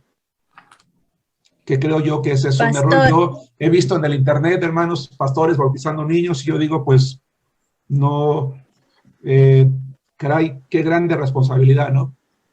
Porque creo yo que son más bien acciones emotivas que racionales, con base en la palabra, y tenemos que tener cuidado nosotros, especialmente aquellos que somos padres o abuelos. ¿Verdad? Bien. Bien, pastor, pero cuando la persona, por ejemplo, es adulta, entiende el evangelio, ¿no? Es bautizado, pero con el tiempo, de repente, es 3, 8 años más atrás, se aparta de los caminos de Dios y después de 5 o 6 años, por ejemplo, decide regresar a los caminos de Dios. En ese caso, ¿sería una reconciliación o tendría que volver a bautizarse otra vez? No, ese es un caso distinto, porque allá hay salvación, hubo bautismo, lo que tiene que hacer es pedir perdón a la iglesia, pedirle perdón a Dios, pedir perdón a la iglesia y ser restaurado en su membresía. No tiene por qué bautizarse nuevamente, ahí sí, porque ya ha sido bautizado. No, claro que, aunque sé que hay iglesias que obligan a hacer eso, lo cual no es bíblico tampoco. Ya, gracias, pastor. Gracias a ustedes. Vamos a continuar, hermanos. Perdón, pastor, última pregunta, ¿puedo? Sí, claro. Bueno, ¿alguna referencia bíblica con respecto a lo que usted nos decía sobre los niños, que a cierta edad, entienden o comprenden alguna, una cita bíblica que refuerce eso al momento de nosotros de poder hablar o compartirlo? Porque muchas veces hay ese tipo de cuestionamientos. Entonces, ¿no lo hay o sí la hay? No hay una referencia bíblica que nos diga que el ser humano comprende o no las cosas, pero todo el Nuevo Testamento nos dice que la salvación es por fe, y para ejercer fe hay que estar conscientes del pecado, y cuando eres consciente del pecado, entonces te arrepientes. Gracias, pastor. Claro que sí. O sea, ¿qué mejor referencia que entender la conciencia que se tiene de ser pecadores, la decisión de arrepentirse y de creer en Jesucristo? ¿Quién hace eso? Pues una persona que tiene esa capacidad de comprensión. Recuerden, ¿hay pequeños que la tienen? Sí, yo no dudo que no, seguramente sí, pero en mi opinión, y aclaro, en mi opinión, son la excepción, no la regla. Si alguien dice lo contrario, no le discuto, pero en mi opinión es la excepción, no la regla. No la regla, no es lo común. Bien, vamos a entrar al libro número 9 y vamos a hablar del Evangelio de Mateo. Hermanos, este evangelio es un evangelio hermosísimo. Aquí nos vamos a llevar el resto de la clase, yo creo. Es el número 9, insisto. Vamos a hablar un poquito acerca del autor, vamos a hablar acerca del libro, de la fecha, en el mismo orden en el que lo estamos haciendo con el resto de los libros. Bueno, primero que nada,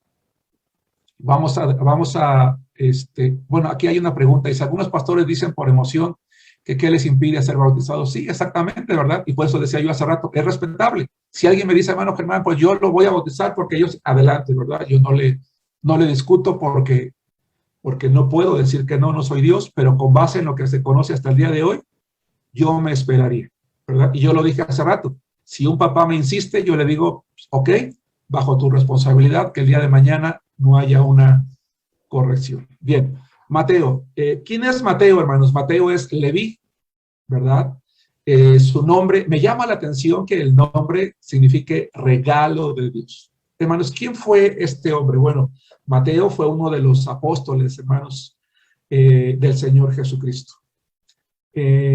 Hay diferentes maneras en las que se hace referencia a este discípulo. Por ejemplo, en Mateo capítulo 10, versículos 2 y 3, se habla de él como Mateo el publicano, haciendo referencia a la actividad que él llevaba a cabo, que era recaudar impuestos, en este caso para el gobierno de Roma. Bien. Los evangelios, hermanos, especialmente Marcos y Lucas, hacen referencia interesante a este discípulo.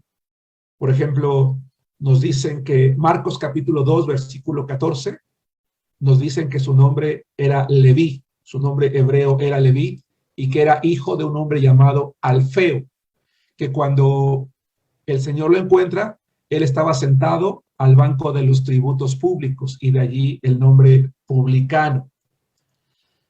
Lucas capítulo 7, versículo 27 también lo describe de esa manera. El primero fue Marcos 2:14. Lucas 7:27 dice, después de estas cosas salió y vio a un publicano llamado Leví.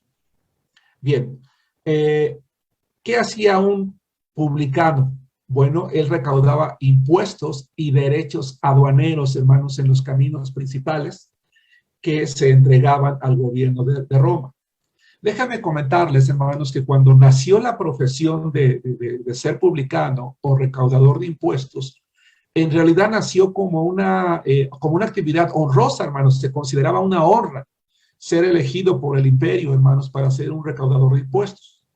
El problema es que con el paso de los tiempos, o con el paso del tiempo, en aquellas provincias que eran conquistadas por Roma, o aquellos estados que eran conquistados por este poderoso imperio, esta actividad, ¿verdad?, vino a servir pues como actos de corrupción y de riqueza para quienes llevaban a cabo, hermanos, esta actividad. Se prestó realmente para que los publicanos pues abusaran del cobro que de manera personal pues ejercían o exigían de aquellas personas que pasaban por los caminos o que pasaban por las aduanas y que, pues, aprovechando, ¿verdad?, que ellos decidían el valor de las cosas, solían aumentar de una manera estratosférica a veces los impuestos que cobraban.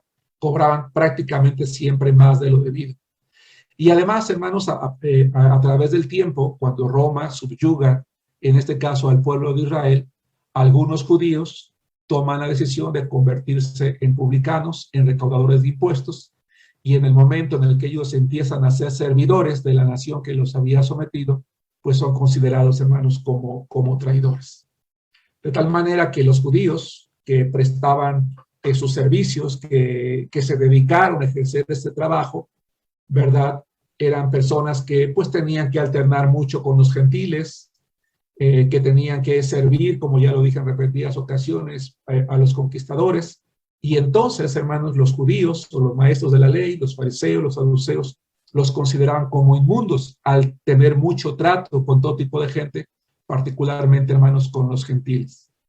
Llegó a ser una actividad tan aborrecida que fueron rechazados, fueron excomulgados.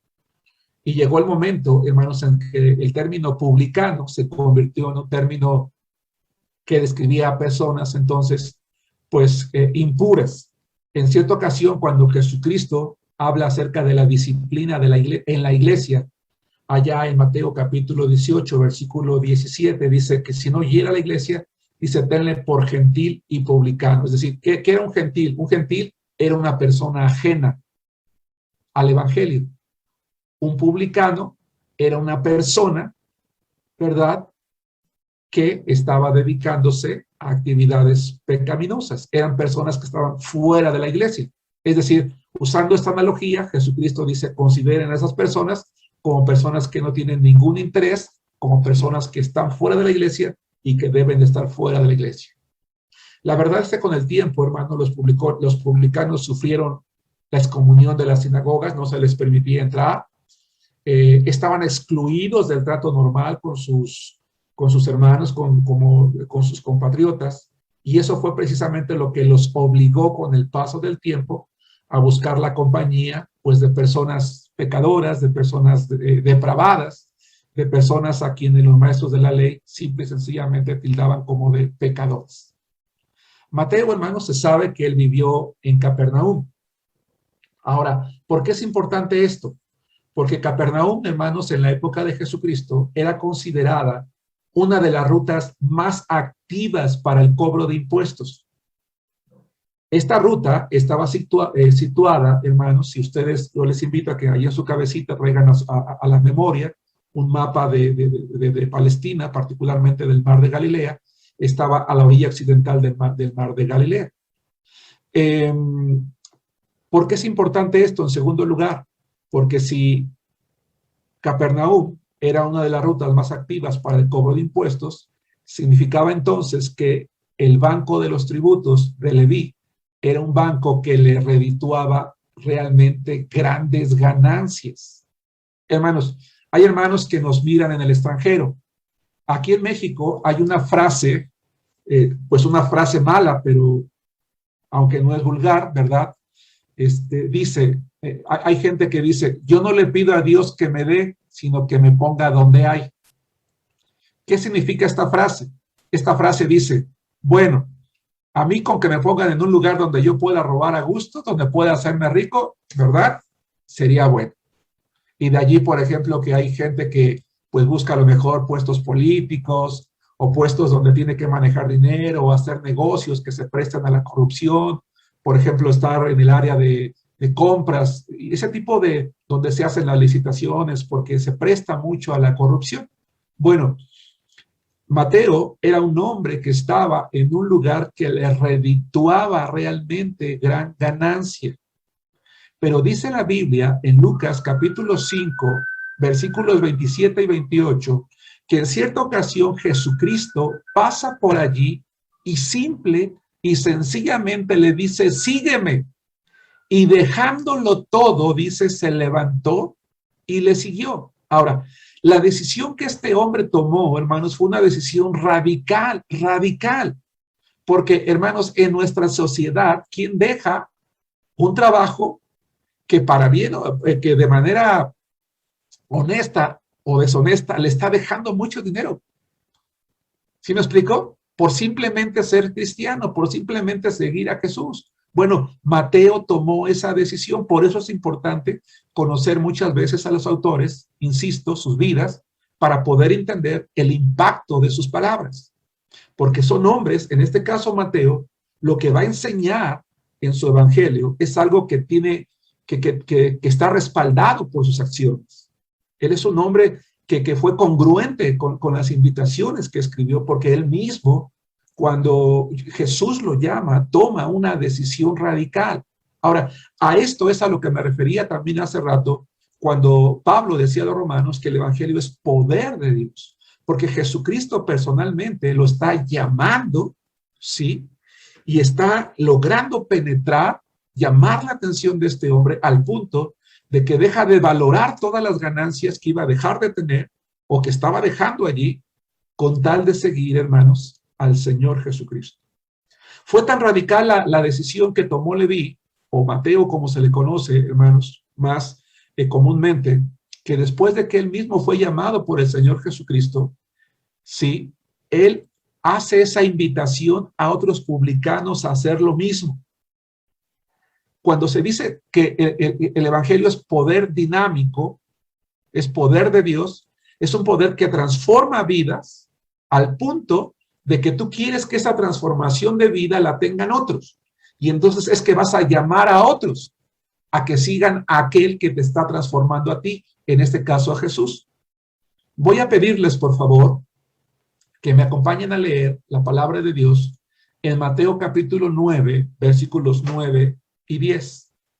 Dice así la escritura, Mateo capítulo 9, versículos 9 y 10. Estoy comentando que después de ser llamado por Cristo, él invitó a muchos otros publicanos, hermanos, a hacer lo mismo. Dice la palabra de Dios en Mateo 9, 9. Pasando Jesús de allí, vio a un hombre llamado Mateo, que estaba sentado al banco de los tributos públicos, y le dijo, sígueme, y se levantó y le siguió. Y aconteció que estando él sentado a la mesa en la casa, porque invita a Jesús a su casa y le hace una comida, dice, he aquí que muchos publicanos y pecadores que habían venido se sentaron juntamente a la mesa con con Jesús y sus discípulos. Qué maravilloso sería, hermanos, que si nosotros ganamos a un drogadicto en la calle, este domingo, el próximo domingo, nuestro templo se llene de drogadictos.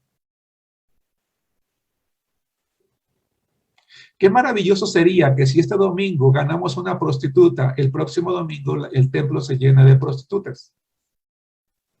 Qué maravilloso sería que si esta semana ganamos a un delincuente, la próxima semana el templo se llene de delincuentes. Amén. Pero la pregunta sería, ¿la iglesia está preparada para eso? No sé si me explico. Honestamente, ¿la iglesia está preparada para eso? ¿Saben cuál es mi opinión personal? Que no. Y eso es lo triste. Lo triste es que Jesús llamó a un rechazado, a un menospreciado, a alguien que no vería a nadie, que no llamaría a nadie. Lo llamó. Y ese hombre que llamó a muchos otros. Pero, hermanos, lamentablemente, algunas de nuestras iglesias se han vuelto elitistas. ¿Y qué significa ser elitista? Elegimos quién va a estar con nosotros y quién no. Conozco por lo menos un par de casos de una iglesia a la que llegó una familia humilde. Terminando el culto, el pastor se acercó con esa familia y le dijo, me da mucho gusto que nos hayan visitado el día de hoy, pero me gustaría hacerles una recomendación. Mire, en tal lugar hay otra iglesia. Les recomiendo que vayan a ella. Y la familia le preguntó, ¿por qué? Dice, mire, lo que pasa es que el nivel social de la gente que asiste aquí a nuestra iglesia es distinto. Y ustedes no se van a sentir cómodos aquí. Mejor vaya a aquella iglesia. La pregunta es, ¿quién es el que realmente nos iba a sentir cómodo? ¿La iglesia o la persona? Hermanos, esta es una gran lección. Me temo que a algunos no les gusta mucho la lectura, hermanos, pero de verdad que necesitamos leer. Les voy a recomendar un libro que se llama Un limpiabotas en el cielo. Consíganlo. Consíganse ese libro y consíganse un paquete de Kleenex cuando lo lean.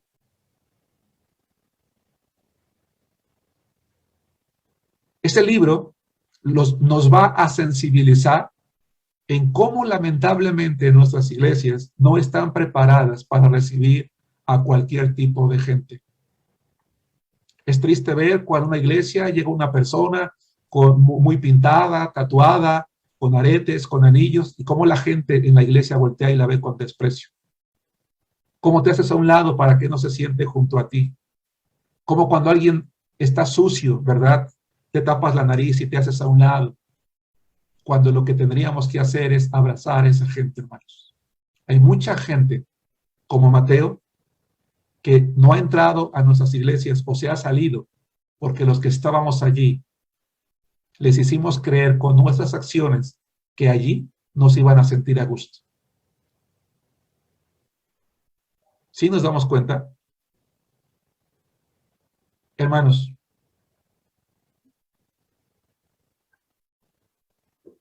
a pesar de la profesión, entonces, el Señor lo llamó.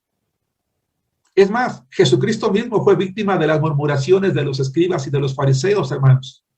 Ellos consideraban a los publicanos como hombres pecadores, y entonces en Lucas 5:30 dice que los escribas y los fariseos murmuraban contra los discípulos diciendo, ¿por qué comes y bebes con publicanos y pecadores? Hermano, no te preocupes si te dicen, oye, ¿por qué en tu iglesia entra esa gente? Pues porque es la gente que tiene que escuchar de Cristo. Es la gente a la que el Señor ha venido a buscar. Hermanos, a este hombre rechazado socialmente, Jesús lo llamó e hizo de él un hombre honorable. Y paradójicamente, hermanos, Leví, el hombre rechazado por los suyos, se convirtió en el evangelista para ellos. El evangelio que escribió Mateo está dirigido a los judíos, a quienes lo rechazaron, a su propio pueblo. Hermanos, el evangelio de Mateo es el más completo, el más detallado de los 4 evangelios. No hay un evangelio entre los 4 tan completo y detallado como el de Mateo. Y la pregunta es ¿por qué? ¿Por qué tanto detalle? Porque Mateo, hermanos, Leví, estaba acostumbrado a llevar registros minuciosos de los impuestos. Y entonces esas habilidades que él había obtenido las utiliza para registrar ahora la historia de la vida de Jesucristo. Es decir, sus talentos fueron útiles, hermanos, al Señor.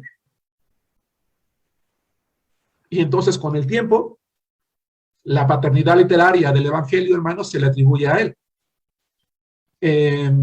Es probable, dicen algunos, que al conocer a Marcos haya utilizado como fuente de referencia también para algunos detalles el evangelio de Marcos. Hay quien dice esto, no lo sabemos, puede ser que sí, puede ser que no. Lo cierto es que no habría ningún problema en que usara una referencia cruzada. Lo que sí podemos destacar es que sin duda su evangelio es mucho más amplio y tiene mucha más información. Él fue discípulo directo de Jesucristo, no así Marcos. De tal manera que él conoció de primera mano y con seguridad prácticamente la mayoría de detalles del ministerio del Salvador del mundo, hermanos, del Señor Jesucristo. Un detalle interesante, entonces, no nada más que Mateo le escribe a los judíos, sino que les presenta a los judíos a Jesús como el rey. Porque los judíos no solamente rechazaron a Leví, sino que rechazaron a Jesús y por lo tanto rechazaron que Jesús fuera su rey. Y sin embargo, el rechazado les escribe a los judíos y les dice que aquel que rechazaron era el rey de los judíos, era el rey que esperaban. Y para comprobarlo, hermanos, cuando Mateo escribe su evangelio, él les dice que Jesucristo es la persona en la que se cumplieron todas las escrituras, todas las profecías. Hermano, la próxima vez que tú leas el Evangelio de Mateo, tómate un marcador si usas Biblia física, y si usas digital, pues entonces con tu dedito marca con fluorescente, todas las veces que hace referencia a los profetas, y para que la escritura se cumpliera. Es decir, Mateo era un conocedor de la ley, era un erudito en la ley.